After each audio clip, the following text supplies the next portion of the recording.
woke up in the hospital room with my parents by my side, talking to me. When I opened my eyes, they both let out sighs of relief.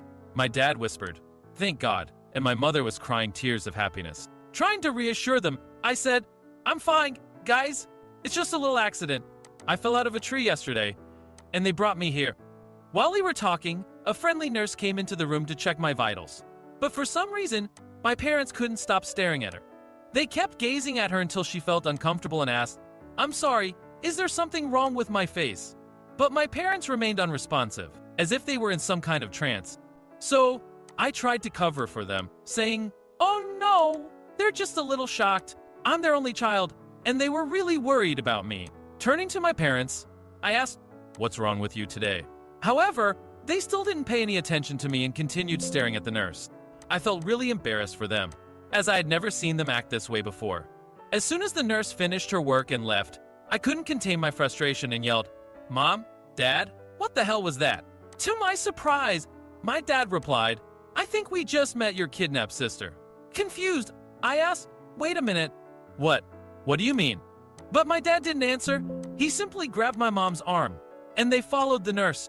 I tried to get up and follow them, but my leg hurt too much. I pressed the nurse call button to request a wheelchair. Once I was in the hallway, I couldn't believe what I saw. My mom was crying, and my dad was engaged in an emotional conversation with the nurse, using a lot of hand gestures. I strained to overhear their discussion, and they mentioned something about a DNA test. What? So soon? I thought. Are they just going to ignore the fact that I know nothing about this kidnapped sister? Growing impatient waiting for them to explain, I returned to my room and anxiously waited for answers. Several hours passed before my parents finally returned. As soon as I saw them, I couldn't contain myself and screamed, "I need to know everything." Right now, my dad proceeded to explain that I had an older sister named Audrey who had been kidnapped 10 years ago, when I was just 10 years old. Shocked, I asked my dad, how come I don't remember anything about her? I was 10. My mom nervously replied, "We'll explain everything." "That's because you had post-traumatic disorder," my dad explained. "Losing her caused you so much pain that your brain erased all memories of her. You loved her so much." My mom nodded in agreement. 2 years after she was kidnapped, my dad continued, "We lost all hope of finding her. That's why we pretended she never existed. We took down all the pictures of her and didn't mention anything about her in front of you to keep you sane. When you asked about her, we told you it was your imagination. We didn't want you to feel the pain." Reflecting on it now, I understood why they had been so overprotective all those years. "Now I get why you insisted that I stay with you after I turned 18, I said. The DNA results had come back positive, confirming that the nurse was indeed my long-lost sister. My parents were overjoyed, and it seemed as if they were truly alive for the first time in years. Her current name was Savannah, and she had no memory of being kidnapped. Her memories consisted of foster homes until she was eventually adopted by 2 loving parents who had sadly passed away in a car accident. Somehow, she had managed to make a life for herself and become a successful nurse. Savannah was excited to finally learn about her true origins and to meet her birth parents, which had been her ultimate dream. We quickly bonded during my hospital stay. She was always kind and positive, and we discovered we had so much in common. We shared the same taste in music, food, and even fashion. Once I was released from the hospital, I wanted to spend as much time as possible with Savannah. One evening, I decided to take her to a party at a friend's house. I was eager for everyone to meet her. However, something unexpected happened that night. As I went to get a drink, I noticed a very attractive guy standing on the sidelines, observing the crowd. Being single and not wanting to miss the opportunity, I decided to flirt with him. "What's a good-looking guy like you doing here all alone?" I asked with a playful smile. He returned the smile and replied, "Why, do you want to keep me company?" I nodded, and we started talking. His name was Cameron, and he was quite different from anyone I had ever met before. He was kind, intelligent, and had a great sense of humor. I couldn't stop laughing at Cameron's jokes, and we both seemed to lose track of time. When Savannah came over after seeing us together, I introduced her with a cheerful tone. "Hey sis, I want you to meet Aunt Savannah." She smiled and immediately hugged Cameron. No formal introduction needed. It was surprising to me, but I soon found out that they used to date. My heart sank, and I glanced at Cameron. He also seemed disappointed to discover that Savannah was my sister. They started talking about things I knew nothing about, and I felt like a third wheel. I wanted to ask Cameron out, but it didn't feel appropriate in that moment. On the way home in the cab, Savannah and I were both quiet. I wanted to discuss with her whether it would be okay for me to date Cameron. After all, I had only recently discovered I had a sister. So I finally asked Savannah, would you be okay with me going out with Cameron? I really like him. Savannah stared at me for a moment and then replied, no, he's all yours. I hugged her and said, thank you. You're the best sister I could ever have. That same night, I texted Cameron and asked him to meet me for coffee. We began dating, and it was fun at first.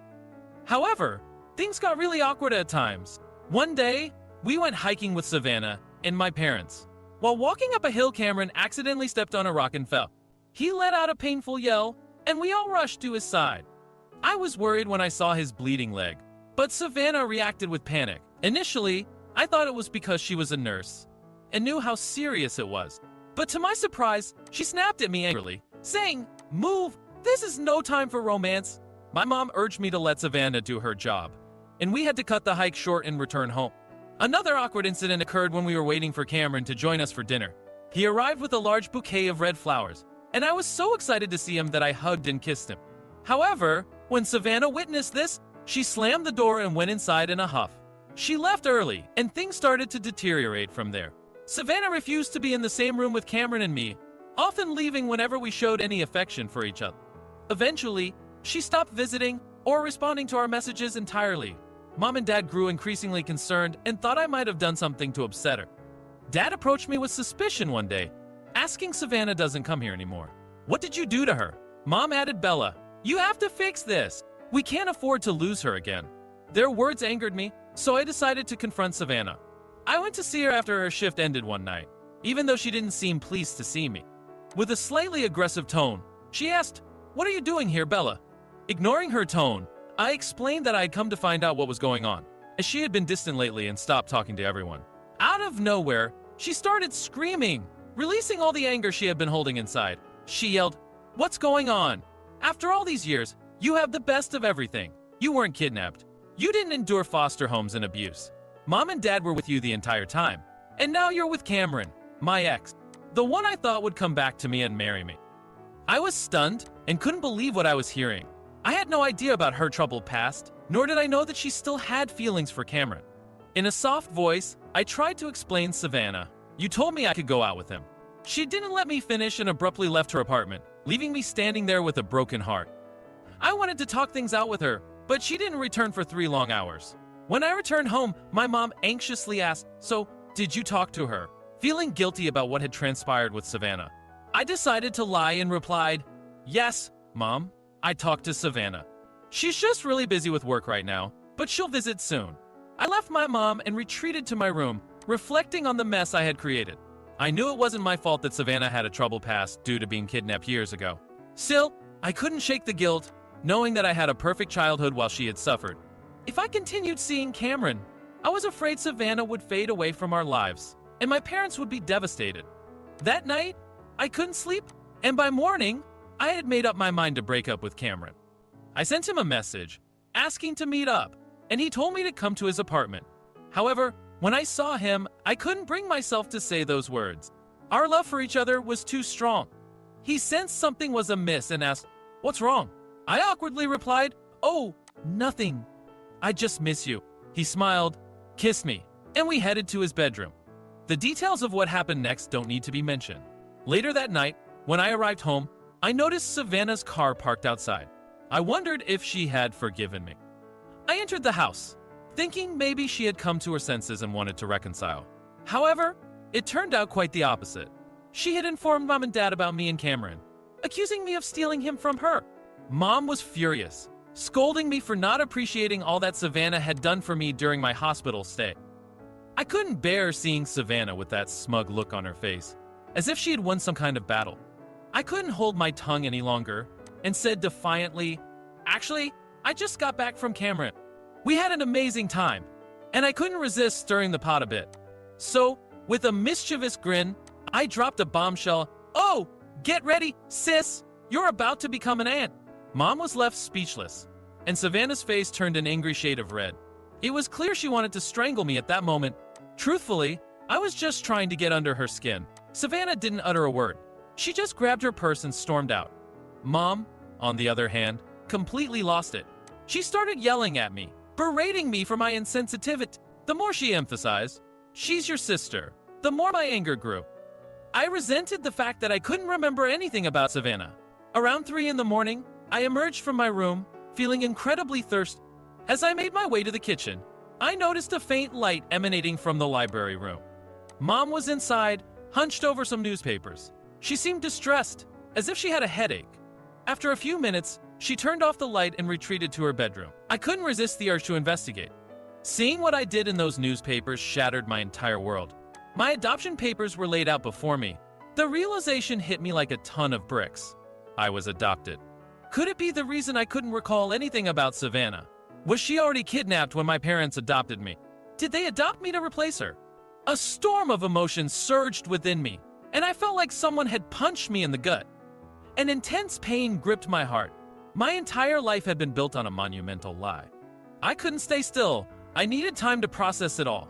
In a state of turmoil, I hastily packed 2 bags and left the house.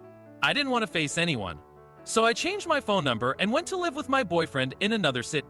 During my time away, the only thing I truly missed was my parents. Despite their deception, I couldn't deny the love and care they had provided me throughout the years. So, 2 years later, I decided to return home to see them. They cried tears of joy upon my arrival. As for Cameron and Savannah, they never reconciled after I left. Cameron started dating another girl, and Savannah remained single. Currently, we are all working on rebuilding our relationships and trying to make sense of the complex web of our lives.